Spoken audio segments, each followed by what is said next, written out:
Hi guys, welcome back to OV studios. இன்னைக்கு நம்ம என்ன பார்க்க போறோம் பார்த்தீங்கன்னா, விலியத் புத்தா அப்படிங்கிற ஒரு மூவியோட டீசர் தான் இன்னைக்கு நம்ம பார்த்து ரியாக்ட் பண்ண போறோம். இது ஆக்சுவலா படம் பார்த்தீங்கன்னா பிருத்திவிராஜ் நடிச்சிருக்காரு. இந்த படம் ஆக்சுவலா பார்த்தீங்கன்னா ஒரு ரியல் ஸ்டோரி அப்படின்னு சொல்லி தெரியும் எல்லாத்துக்குமே. அது ஆக்சுவலா வந்து ஒரு புக், அந்த புக்கோட நேமும் இதே நேம் தான் நினைக்கிறேன். நான் அமேசான்ல பார்த்தேன், 175 ரூபா ஏதோ போட்டுருந்துச்சு. அதை மெய்யப்படுத்தி தான் இந்த படம் எடுத்திருக்காங்க. அந்த படத்தோட டீசர் தான் இன்னைக்கு நம்ம பார்க்க போறோம். வாங்க டைரக்டா வீடியோக்குள்ள போயிடலாம்.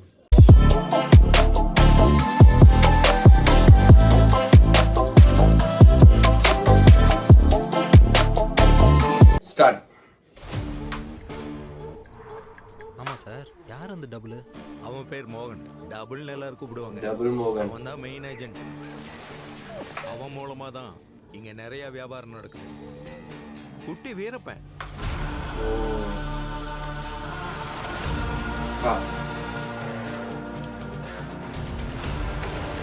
உன்னை யாருன்னு நினைச்சுக்கிட்டு இருக்க? பெரிய புஷ்பா நினைப்பாடா. ஒரு இன்டர்நேஷனல், நாம ஒரு லோக்கல்.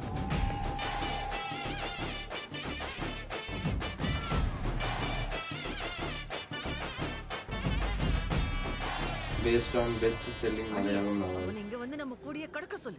இங்க வந்திருந்தா அவன் வெறும் செண்பக மருமகன் தான். எனக்கு தேவை டபுள் மோகன்.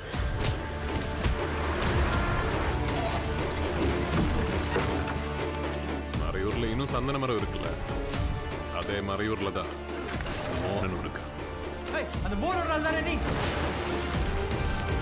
நான் வளர்ந்த அளவுக்கு நீ இன்னும் வளரலடா. வருஷங்கள் இவ்வளோ ஆயிடுச்சுல்ல சார், தேவையான அளவுக்கு வளர்ந்துட்டேன். வா.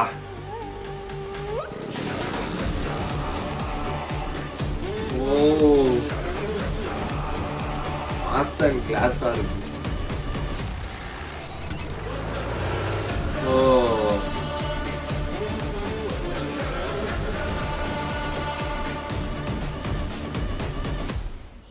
பிருத்திவிராஜ் ஆக்டிங் பற்றி உண்மையாக சொல்லி ஆகணும். உண்மையாகவே அவரோட கேரக்டர் செலெக்ஷன் எல்லாமே கொஞ்சம் டிஃப்ரெண்ட்டாக இருக்கும். எனக்கு இதை ஃபஸ்ட்டு பார்த்தோன்னே எந்த ஸ்டிங்கானிச்சு அப்படின்னா, ஐயப்பனும் கௌஷியம்னு சொல்லிட்டு ஒரு படம் வந்துருந்துச்சு. அந்த படத்தில் வந்து அந்த படம் செம்மையாக இருக்குங்க. அது அந்த பஸ்ஸு சீக்வன்ஸாக இருக்கட்டும், எல்லாமே வந்து அட்டகாசமாக இருக்கும். எனக்கு வந்து இந்த லுக்கை பார்த்தோன்னே எனக்கு வந்து டக்குன்னு அதுதான் ஸ்டிங்கானிச்சு. சே, இந்த படம் பார்த்தோன்னே எப்படி இருந்துச்சுடா அப்படிங்கிற மாதிரி இருந்துச்சு.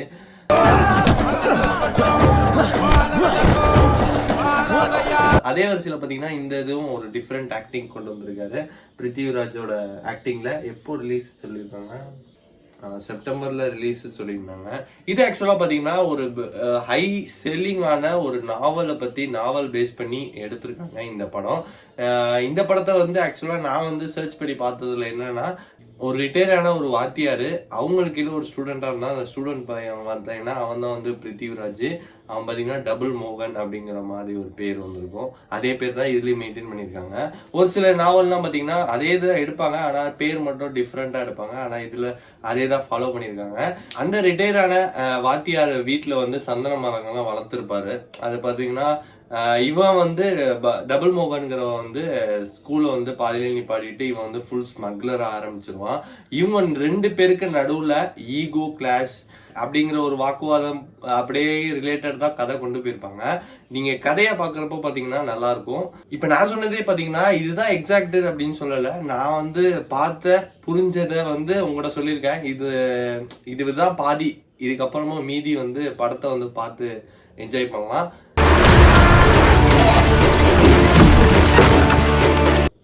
செப்டம்பர் 25 ரிலீஸ் டேட் சொல்லியிருக்காங்க. இந்த ரியல் ஸ்டோரிக்கு வந்து மதிப்பு வந்தீங்கன்னா அதை எடுக்கிறப்ப பார்த்தீங்கன்னா பயங்கரமாக எடுத்திருப்பாங்க. அதுவும் பார்த்தீங்கன்னா மலையாள இண்டஸ்ட்ரி பற்றி சொல்லவே வேணாம். மஞ்சுமன் பாய்ஸ் எடுத்திருந்தாங்க. அதுவும் பார்த்தீங்கன்னா ரியல் லைஃப் பேஸ்டு ஸ்டோரி தான். ஆடுஜீவிதம் த கோட் அப்படிங்கிற ஒரு மூவி வந்துச்சு. அதுவும் பார்த்தீங்கன்னா ரியல் லைஃப் இன்சிடென்ட் தான். இதுவும் பார்த்தீங்கன்னா ஒரு நாவல் பேஸ் பண்ணி எடுத்திருக்காங்க.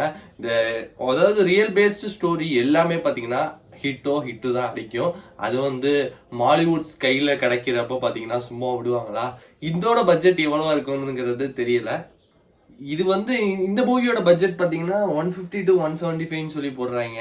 எனக்கு வந்து இது நம்பிக்கையே இல்லை. லோக்கா அதே மாதிரி தான் பார்த்தேன், 150 120 crore அப்படிங்கிற மாதிரி போட்டிருக்காங்க. அது ஆக்சுவலா பாத்தீங்கன்னா 30 கோடியில ஒரு பிரம்மாண்டத்தை காமிச்சிருந்தாங்க.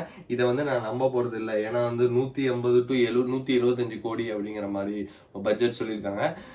பட் என்னங்கிறது படம் ரிலீஸ் ஆனாதான் தெரியும். நான் வளர்ந்த அளவுக்கு நீ இன்னும் வளரலடா. அதான் சொல்லிட்டு கம்மி பட்ஜெட்ல ஒரு பிரம்மாண்டத்தை காமிக்க முடியும்னா யாரால முடியும்னு பாத்தீங்கன்னா மாலிவுட் இண்டஸ்ட்ரியால தான் முடியுங்கிறத வருஷம் வருஷம் ப்ரூவ் பண்ணிக்கிட்டே இருக்காங்க. இப்போ ரீசெண்டா வந்து லோக்கா படம் வந்து பயங்கரமான ஹிட் போயிருந்துச்சு. வெறும் 30 கோடி வச்சு இப்போ பாத்தீங்கன்னா 150 கோடியை கிராஸ் பண்ணிருக்கு அப்படிங்கிற மாதிரி தான் சொல்லி இந்த நியூஸ் வந்துச்சு. இப்போ இதே மாதிரி பாத்தீங்கன்னா இதையும் 150 கோடின்னு சொல்லியிருக்காங்க. அதை நான் நம்ப மாட்டேன். ஆனா வந்து இதுவும் பாத்தீங்கன்னா கம்மி பட்ஜெட்ல தான் எடுத்திருப்பாங்க. பட் நம்ம வந்து விஷுவலா ஒரு ட்ரீட் வந்து இந்த செப்டம்பர் 25 இருக்கு. எல்லாம் தியேட்டர்ல போய் பார்த்து என்ஜாய் பண்ணுவோம். அவ்வளோ இந்த வீடியோ முடிச்சு. இந்த வீடியோ வந்து பிடிச்சிருக்க நம்ம சேனலுக்கு புதுசாக வந்தா சப்ஸ்கிரைப் பண்ணுங்க. Tata bye bye, see you on next video.